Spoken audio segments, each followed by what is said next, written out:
Hi, my name is Jennifer Matos. I'm the Executive Director of the Noaa Webster House and West Hartford Historical Society, and I'm bringing you the 24th edition of our Armchair Tour of West Hartford history. Today I'm coming to you from a private estate known as Seven Gables, and it's located on Orchard Road up the hill. I'm going to tell you a little bit about the house and about the history of the owners. So the first owners to live in the house was a woman named Ida Hamilton Roberts. She actually had this house built in 1931. She was widowed at the time and actually built this huge house for just her and one of her unmarried daughters named Louise. Ida's husband, George, had been part of the Roberts family of Hartford, and that family actually had founded the Hartford Carpet Company. And upon George's father's death, George became president of this company. It eventually merges with another company called Bigelow, so it becomes Bigelow Hartford Company, and it's very successful. He also served as director of several Hartford corporations, including Travelers and the Hartford. Well, they actually lived on Washington Street in Hartford, but when George passed away in 1921, Ida started thinking about moving out to West Hartford. So you'll remember in previous episodes we've talked about kind of the movement of Hartford residents into West Hartford, and we find that happening in the mid to late 1800s, and it begins in the eastern part of West Hartford. So we find Prospect Avenue, where we have kind of half of the street is West Hartford and half of the street is Hartford. So that's where the first wealthy Hartford residents are coming to when they're living in West Hartford. But as time goes on and the trolley is established, we talked about Buena Vista not too long ago, and kind of talked about how that was one of the early developments that we find in West Hartford, and it was easily accessed by the trolley line. And then we also, in addition to the trolley, of course, have the automobile. And as the automobile gained in popularity, people were able to live farther away from Hartford and still be able to go into Hartford to perform their shopping or their work. So such is the case with this Orchard Road section of West Hartford. So at this point in the 1920s, this is kind of like the frontier. So you have a lot of development in the center and kind of surrounding suburb, but you don't necessarily have building up here. Now, what was really special about this particular area is that it has a beautiful view of the Hartford skyline. So the first people to kind of take advantage of the Hartford skyline actually built their houses on Prospect Avenue, and of course those are much closer to Hartford. So this is kind of taking the view to an extreme. We're higher up, but we're also farther afield from Hartford. So another clue as to why Ida Roberts might have chosen this location is because one of her younger sons, Walter, actually built a house right next to this one at 44 Orchard Road, and he built it at the same time, so they would have been neighbors. So that might have also influenced her to make that move from Hartford to West Hartford.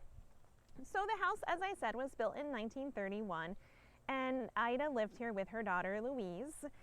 Certainly this house was designed for entertaining and also designed to have a whole household of servants helping to maintain it. So the house does have a servant's quarters with room for at least 4 servants to actually sleep on site here, to be live-in servants.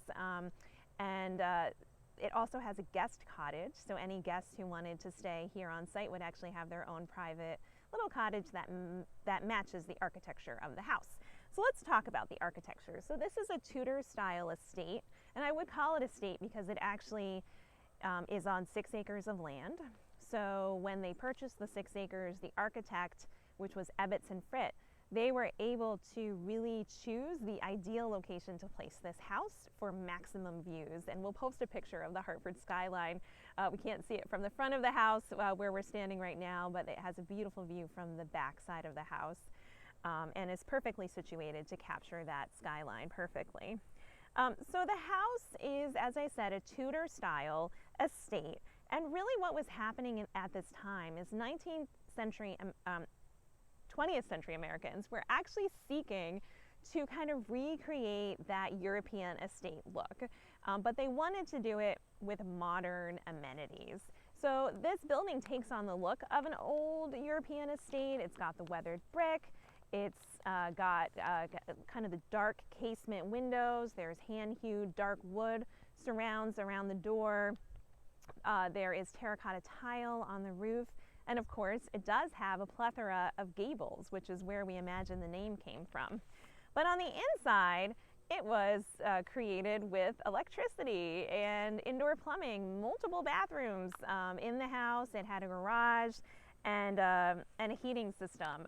So this would have been kind of the epitome of luxury here in West Hartford, to have an estate of this size, the look, the amenities, and the view.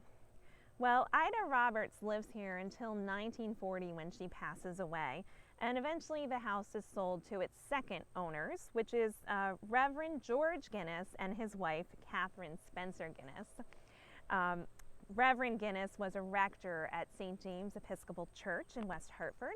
And you might be wondering how a reverend could afford such an estate. Well, the answer may lie with his wife, Catherine Spencer Guinness. So Catherine was the widow of Ira Spencer, and Ira Spencer had founded a company called Spencer Turbine Company, and they manufactured turbine vacuum cleaners, which was basically a central cleaning system for large buildings that basically sent all the dust and dirt from every floor of the building into a central receiver in the basement.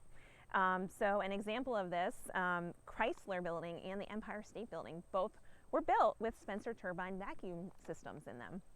Now, interestingly, when the Reverend George and Catherine move into this house, they do renovations, including adding a wing, which was to become a ballroom, which is kind of right behind me, you can see with the white brick. And they also added a Spencer turbine centrifugal system into their basement to capture all of the dirt and dust in the house. So they installed their very own Spencer turbine central vac system into the house in the 1940s.